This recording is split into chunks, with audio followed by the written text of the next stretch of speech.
Então, cara, a minha mãe, ela era uma alemã do interior do Rio Grande do Sul, que não era muito adepta de carinhos e afetos, mas ela me ensinou uma coisa que é, tipo, você não é seu pai biológico. Então, tipo, o seu pai abandonou. Em geral, uma pessoa abandonada, ela abandona. Em geral, o filho de um lar sem pai, ele também se torna um pai que foge. Que foge. A gente, em geral, se for olhar ali, não sempre, mas em geral você vai repetir as coisas que fizeram com você quando você era pequeno. Tem uma frase que eu gosto: a infância é como o primeiro chão que a gente pisa e o resto é lembrança. É como se meio que a gente se formasse com aquela mistura biológica, genética e de ambiente. Uhum. E aquilo meio que define a sua vida até mais ou menos os 40, 45 anos, quando acontece, especialmente para os homens, mas nas mulheres também, a crise dos 40 é uma tentativa de dizer, tá, bicho, até aqui eu sobrevivi, a partir de agora eu quero viver. Então a crise dos 40 isso é para todo mundo?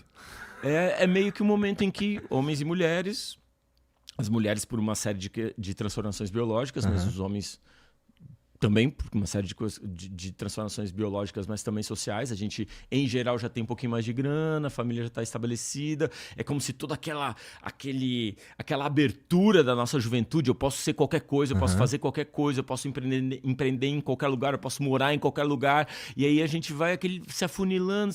Ah, tá, agora eu moro em São Paulo, agora eu tenho um podcast, agora eu sou essa pessoa, eu sou isso, eu já tenho. E aí você chega onde você tá com 40 anos, eu com 45, e a gente diz... Tá, bicho, mas eu quero ser mais que isso, mano. É meio limitador esse momento.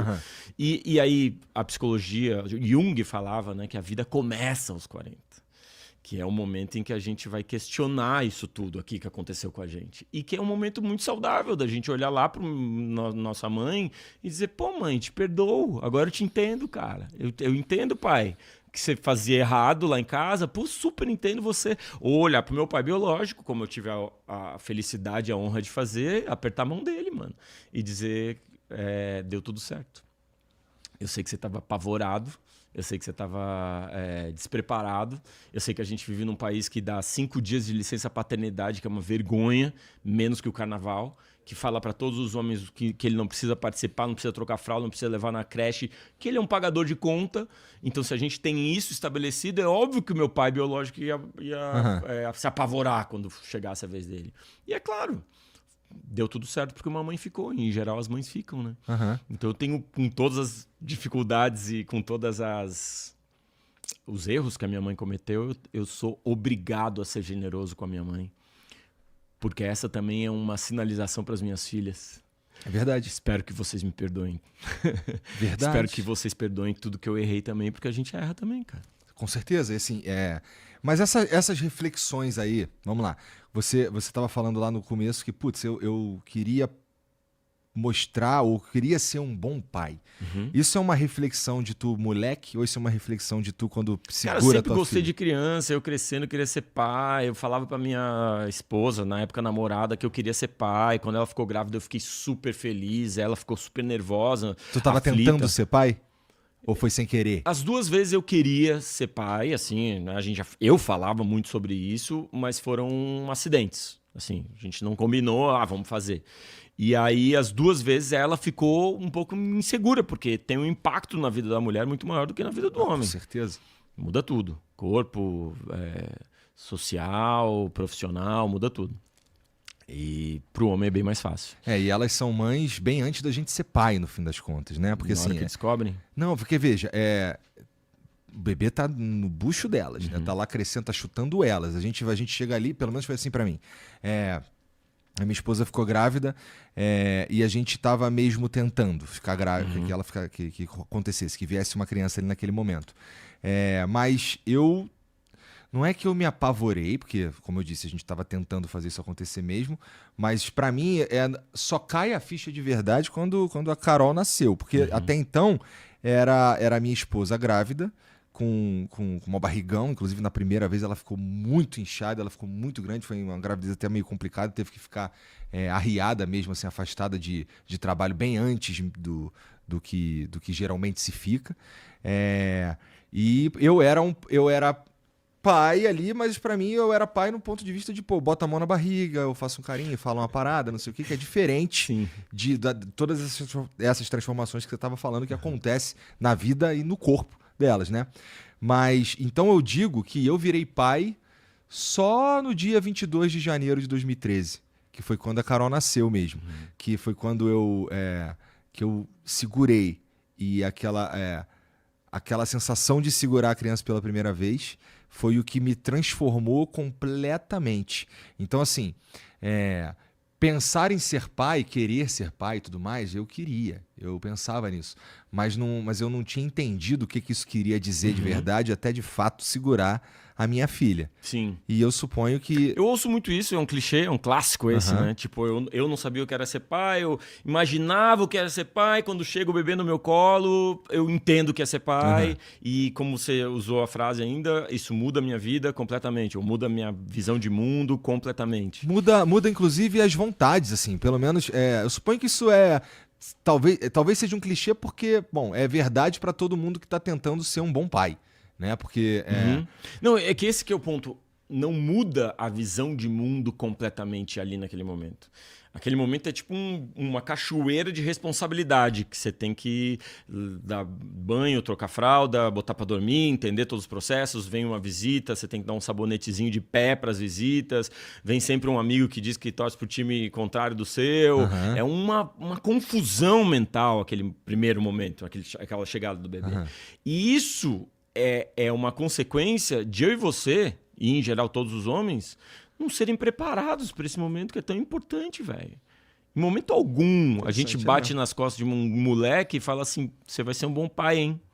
Vai trocar fralda pra caramba, entendeu? Vai levar na creche, vai ser um bom pai, cara. A gente não treina para ser bom pai, pelo contrário, né? Quem viu Divertidamente sabe o que nos treinam, como nos treinam. Nós homens, a gente é limitado na capacidade de dar, de ser alegre, de demonstrar tristeza, de demonstrar medo e demonstrar nojo. E quem viu Divertidamente sabe que só sobrou uma emoção. E esse é o nosso idioma. A raiva é o nosso idioma. É a forma que a gente se comunica.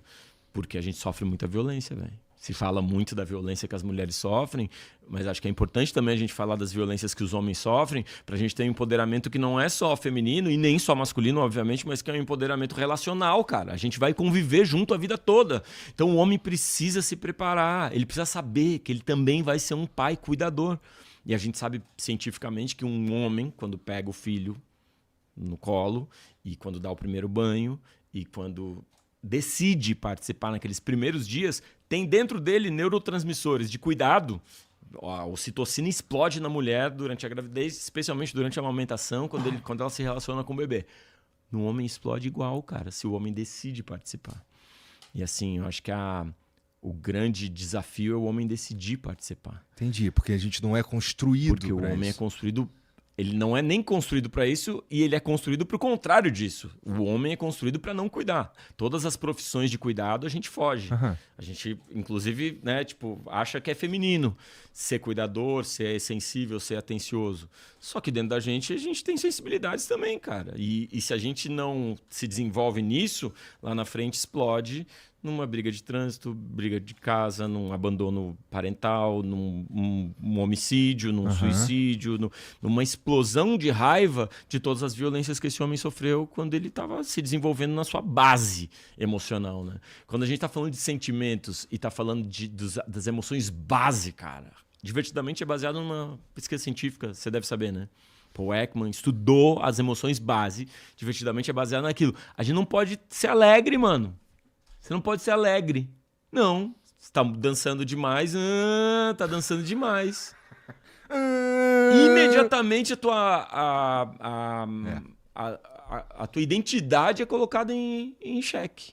Pô, mano, tá muito alegrinho. Alegrinho. Então, na adolescência, a gente vai aprendendo a ser igual a todos os nossos brothers, sem alegria, sem tristeza, sem medo e sem nojo.